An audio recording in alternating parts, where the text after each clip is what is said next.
Olá, gente peregrina. Olá, gente membresina. Esse vídeo é uma espécie de atendendo a pedidos, mas um pouco diferente do normal.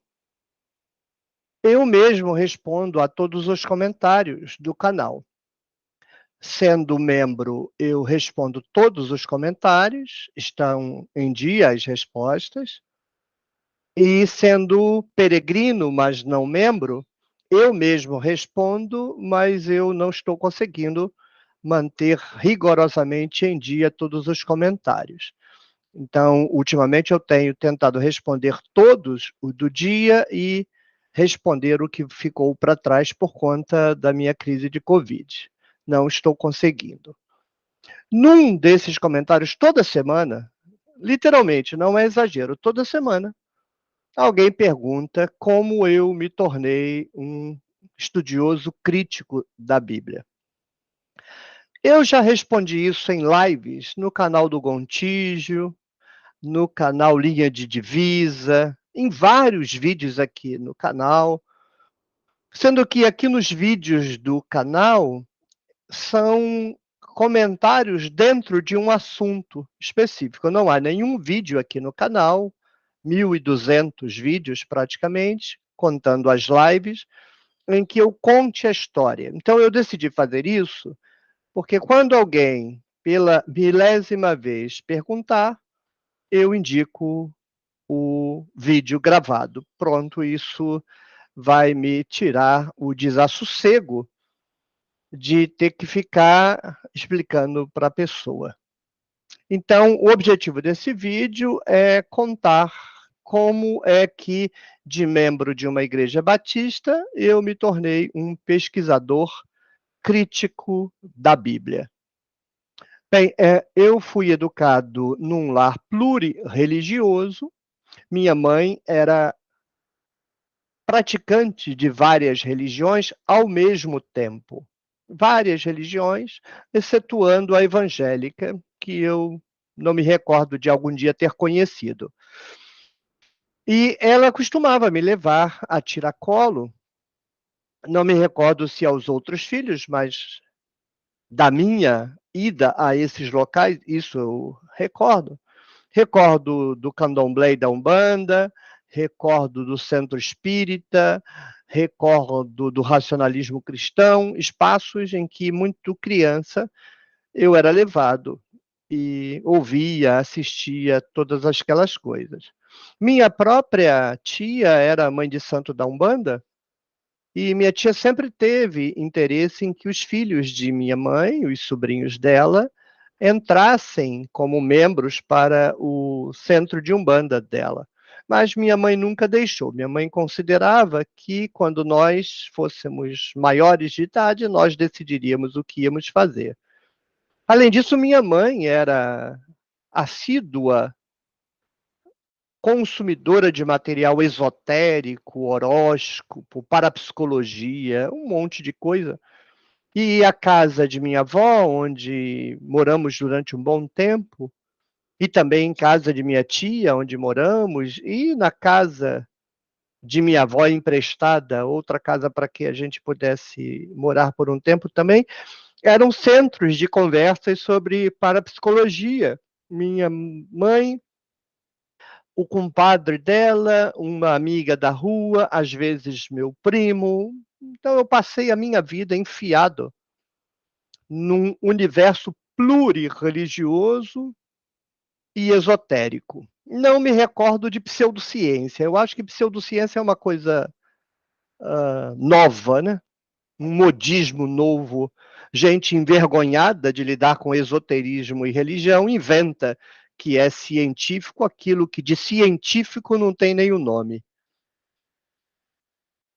Por acidentes de percurso, no ano de 1984, um amigo com quem eu me alistei no Exército me mandou um convite para um encontro na primeira igreja batista da cidade onde eu morava. Eu fui, em deferência ao convite dele e por nenhuma outra razão, porque eu nem tinha a mínima ideia do que eu ia encontrar lá.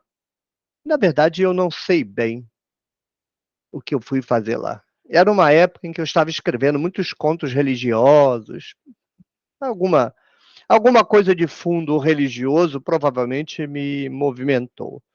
10 de agosto de 1984. Não me trai a memória, é um sábado. Nesse dia eu me converti à fé batista. Não vem ao caso aqui o contexto, mas foi uma chantagem emocional feita do púlpito, aliás. O processo de conversão na igreja evangélica é um processo de chantagem emocional. E desde esse dia eu frequentei muito assiduamente. Me recordo que pouco depois, na empresa onde eu trabalhava, o diretor me chamou para me mudar de setor, tirar do departamento pessoal e levar para a contabilidade, mas fez questão de dizer que eu tinha horário para chegar, não tinha horário para sair todos os dias. Eu disse para ele que tudo bem, menos nas quartas-feiras, porque nas quartas-feiras eu tinha culto de estudo bíblico na igreja. Ele disse: ou emprego ou a igreja. E eu não titubeei, a igreja. E eu não tinha onde cair morto, mas é um tipo de crença inabalável. Fui desempregado e tive bastante dificuldade. Aí logo arrumei outro emprego, também depois tive muita dificuldade, mas não vem ao caso. Lá na igreja, eu tive contato com uma frase em hebraico escrita numa das salas de união de treinamento dos jovens. À época, eu era o que se chamava de um rapaz consagrado, na verdade, um fundamentalista cabeça de bagre. Virei um fundamentalista cabeça de bagre, porque antes a minha cabeça era plural, né? A minha cabeça era uma esponja que absorvia qualquer vento religioso que passasse por perto. Mas foi eu botar os pés naquela igreja batista, eu me tornei um fundamentalista antipático, um cabeça de bagre. Mas honesto, muito honesto comigo mesmo. Eu acreditava naquela mitologia toda. Então, quando eu olhei aquela frase em hebraico, eu achei curioso, eu nunca tinha visto aquilo na vida, e me explicaram que aquilo era a língua em que a Bíblia foi escrita. Aquilo para mim foi um choque, porque eu havia me tornado um leitor bastante assíduo da Bíblia, mas ninguém me falou que a Bíblia não tinha sido escrita em língua portuguesa. Eu achava que a Bíblia era aquilo que eu tinha na mão. E descobri que não era, aquilo era uma tradução. Eu não tinha muito ideia do que era uma tradução, mas os meus olhos tinham visto o texto hebraico, não tinha absolutamente nada a ver com a língua portuguesa. Você nem entende o desenho. Não é como o grego, que uma letra ou outra é parecida, você olha assim e se sente em casa. Em hebraico, não tem nada parecido. E então era um mundo completamente diferente. Mas disseram que aquilo era a Bíblia, eu quero aprender isso. Não, isso aí é para quem faz seminário. Para que seminário? Para virar pastor? Então eu vou virar pastor. Não, mas não é assim, tem que ter uma chamada. E eu estou recebendo aqui uma chamada, ó. Moral da história, acabei no seminário. Na época, se me ordenassem e me mandassem para a África, eu iria. Mas, na verdade, eu fui para o seminário porque eu queria estudar a Bíblia. Descobri que eu não estudava a Bíblia coisa nenhuma. Eu tinha contato com tradução. Então, eu fui para o seminário estudar. 1987.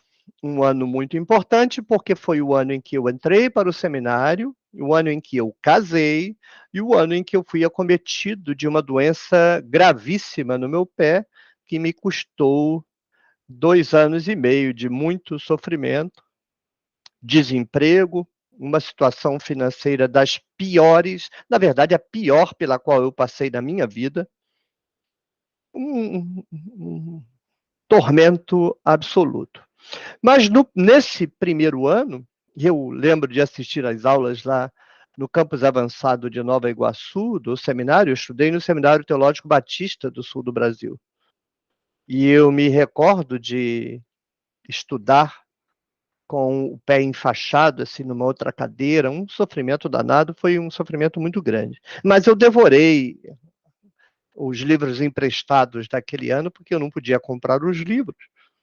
Então, eu esperava os alunos mais endinheirados da classe comprarem os livros, pedia emprestado 2 meses, 1 mês e meio antes das provas, porque se pedisse o livro emprestado perto das provas, não conseguiria, e lia tudo com antecedência e tirava as maiores notas da turma, tirava 10, 9,5. Durante os 4 anos, minha média foi 9,5, 10, 9,5, 10. Cheguei a ganhar um prêmio, inclusive, no seminário. E pronto. Os estudos de teologia e principalmente de introdução ao Antigo Testamento transformaram a minha cabeça.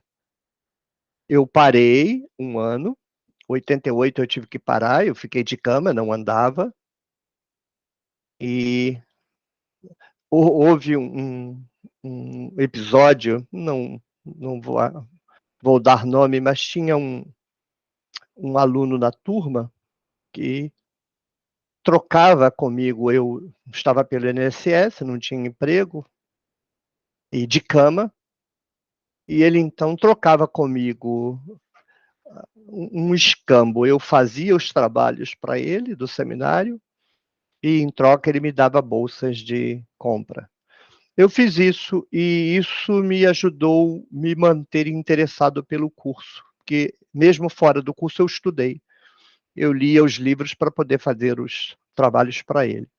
Não me arrependo não, foi muito bom. Quando eu voltei, o ano de 89, eu já tinha feito, eu tinha que cumprir tabela, mas já sabia de cor e salteado praticamente tudo o que eu viria a estudar de novo. Então voltei em 89, aí 89 foi um ano importante, porque eu tinha ficado 1 ano fora, já tinha lido muita coisa, li a Bíblia 4 vezes nesse período, então eu voltei bem mais amadurecido em todos os aspectos, e a leitura de livros de Antigo Testamento, um autor em particular foi muito importante, Georg Forrer, mas também li o Ludwig Feuerbach, li Voltaire, li quem era necessário ser lido, e ali começou um processo de modificação completa da minha cabeça. Algumas pessoas acham que o meu desligamento da igreja se deveu a alguma crise, a briga, nada, nada, nada, nada, nada.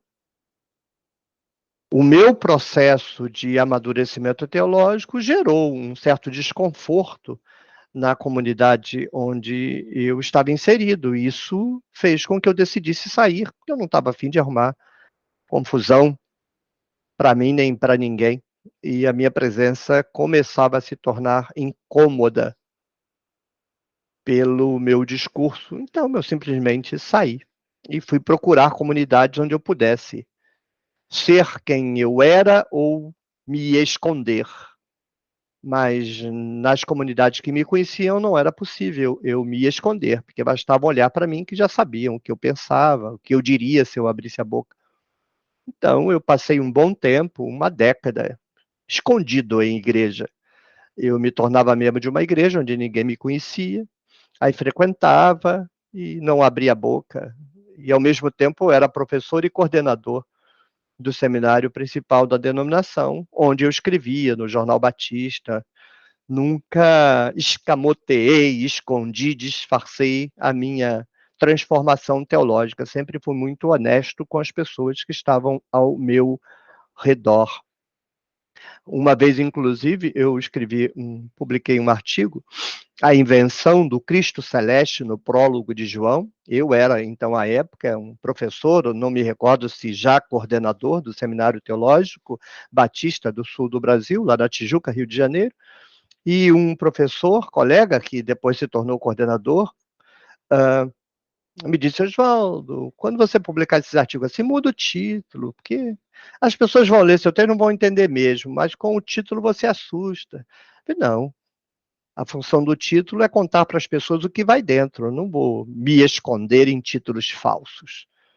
Eu não estou preparando armadilhas, não é uma teia de aranha para pegar insetos descuidados. Já no título, as pessoas sabem o que vão encontrar. Se quiserem ler, lê. Se não quiser, não me faz falta que não leia. Então, eu sempre deixei muito clara a minha posição, mas houve um aprofundamento cada vez maior da crítica devido à leitura, estudo, material técnico sério de exegese, de interpretação, de hermenêutica. Fui desenvolvendo uma posição muito própria, autônoma, não virei tiete de autores internacionais, no sentido de ficar repetindo o que eles diziam. Eu construí uma caminhada, desenvolvi um olhar próprio e, paralelamente, eu resolvi a questão da teologia, migrando para um espectro da teologia chamado teologia negativa. A teologia negativa me permitia conciliar uma pesquisa crítica, criteriosa, autônoma, histórica da Bíblia, com a minha presença na tradição religiosa, porque a teologia negativa, ela afirma que Deus é de tal natureza transcendente, incognoscível à mente humana, incompreensível para a mente humana, absolutamente desconhecido da mente humana, de modo que ele só está presente no silêncio. Todas as vezes que alguém fala de Deus, está falando de um pensamento meramente substitutivo, porque de Deus mesmo ele não está falando. Deus não pode ser apresentado em palavras. Deus só pode ser apresentado no silêncio. E a teologia negativa me permitia um caráter de crédulo, né? Se alguém perguntasse a minha crença, eu diria: sim, eu sou um cristão. Tá, e qual é a sua igreja? Ah, eu sou da Igreja Batista, mas eu comungo com a teologia negativa. Isso justificava a minha posição. Quando chegou em 2010, eu fui desligado do seminário, fiquei como aluno de 1987 até 93, como professor de 93 até 2010. E fui desligado por questões políticas internas. E, sendo desligado da casa, eu não vi mais razão para permanecer na tradição, mesmo controlando a minha posição pela teologia negativa. Eu simplesmente saí. Quando eu saí, eu já tinha feito mestrado em teologia, doutorado em teologia. Por força do meu doutorado em teologia, eu soube que havia uma vaga numa faculdade de teologia no estado do Espírito Santo. Me inscrevi para a vaga, fiz um teste, passei e eu fui desligado do seminário em outubro de 2010 e ingressei na faculdade aqui em Vitória em 2011. Fiquei 2 meses de férias, digamos assim, comecei uma nova trajetória e ali desenvolvi com máxima absoluta autonomia e independência o meu aprofundamento na carreira teológica e em ciências das religiões. Publiquei, nesse período, uns 80 artigos, de 2011 a 2022, eu publiquei em torno de 80 artigos. Entre artigos, capítulos de livros, estão todos disponíveis na plataforma researchgate.net. Você pode entrar lá, researchgate.net, o perfil Oswaldo Luiz Ribeiro, você vai encontrar os 82, ou você procura o vídeo aqui no canal, Artigos Científicos do Professor Oswaldo Luiz Ribeiro, lá ele vai te indicar o caminho. E foi, então, um processo de emancipação. Abandonei a teologia negativa, que sempre foi uma muleta, me tornei um pesquisador da Bíblia, nunca abandonei a pesquisa bíblica. Gosto de estudar a Bíblia, de pesquisar a Bíblia numa perspectiva única e exclusivamente histórica. Não tenho qualquer interesse religioso, nem teológico, nem doutrinário, nem espiritual, nada dessa natureza com a Bíblia, eu só quero compreendê-la. interpretá-la, traduzi-la, é o meu sonho. Ainda pretendo, antes de morrer, deixar como legado da minha vida uma tradução independente mesmo da Bíblia. E quando eu digo independente mesmo, basta você olhar os vídeos do canal para ver que não será uma Bíblia igual às outras Bíblias, porque tudo quanto é Bíblia é tudo igual. Inclusive no erro, né? Que eu já avaliei. O Salmo 53, Provérbios 34, Gênesis 1, 2, numas 30 Bíblias, quase todas erradas, para não dizer todas erradas, porque de uma dessas passagens, Gênesis 1, se salva a Bíblia Vozes, e uma Bíblia dos Estados Unidos, a Bíblia de Chicago, e o restante tudo errado. Então eu gostaria de deixar como legado da minha vida uma tradução da Bíblia. Nunca tive oportunidade, porque eu sempre tive que trabalhar em 2 empregos, nunca tive uma carreira altamente remunerada, jamais. Então, sempre, para sustentar minha família, eu tive que trabalhar em 2 empregos. Nunca fui bancado de nenhuma natureza para poder me dedicar à tradução da Bíblia. Hoje eu tenho que trabalhar ainda. A tenda do necromante é apenas um passatempo que é quase uma escravidão, porque eu tenho que me dedicar 3 horas por dia ao canal, literalmente, para produzir 3 vídeos por dia e editar 3 vídeos por dia e comentar, responder os comentários. São 3 horas todos os dias, independentemente de sábado, de domingo, de feriado. É pior do que o emprego, o nível de dedicação que você tem que dar à tenda. Por enquanto, eu estou tentando administrar. A minha expectativa é em me aposentando, que deve ocorrer nos próximos 3 anos. Era para ser esse ano, mas o governo que está lá em Brasília, sendo aclamado por quase metade do Brasil, me arrancou o direito de aposentadoria. Esse pessoal deve gostar disso, né? Para apoiar tanto um governo assim.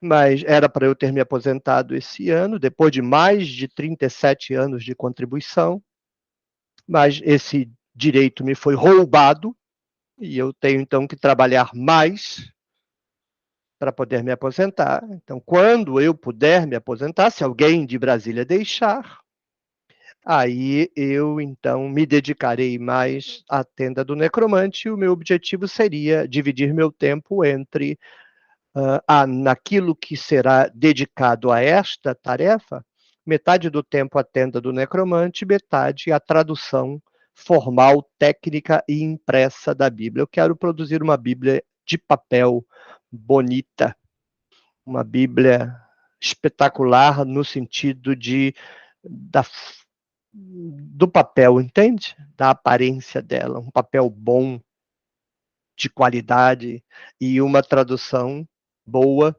de qualidade, fidelíssima ao sentido histórico do texto, ressalvada a minha competência para fazê-lo, se é que eu tenho.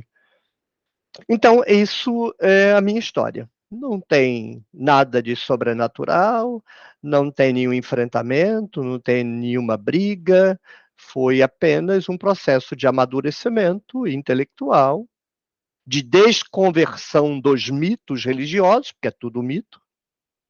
Durante um tempo me ocultei na teologia negativa, que é outro mito também, e finalmente me libertei e continuei pesquisando a Bíblia. Algumas pessoas, quando deixam a fé, vão fazer aquilo que queriam ter feito a vida inteira e, por medo do inferno, nunca fizeram.